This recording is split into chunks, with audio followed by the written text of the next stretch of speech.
Right, so this is the front bit. So I was told that you didn't like the front entrance because it was so dark. So the reason is, like, so this is how I got it. This is like super easy. And I'll show you I'll just do this patch just here. The reason why it's so hard to clean these is because they're such non-slip tiles that a mop, there is no way a mop will clean them. Like, there is no way. So the option again would be shine degreaser with a magic eraser on a pole, and it will come off like that. So that's that.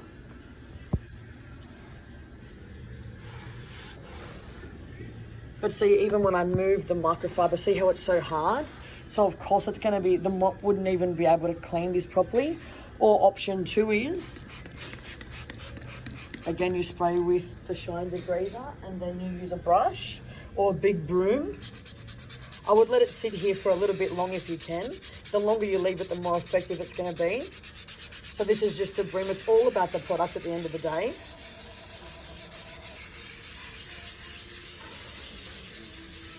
And then once that's done, you then mop it up or you wipe it up or whatever it may be.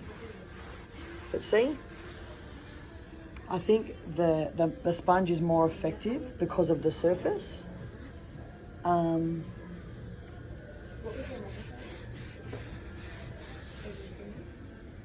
Oh, it's all right. You could use a brush if you really wanted to.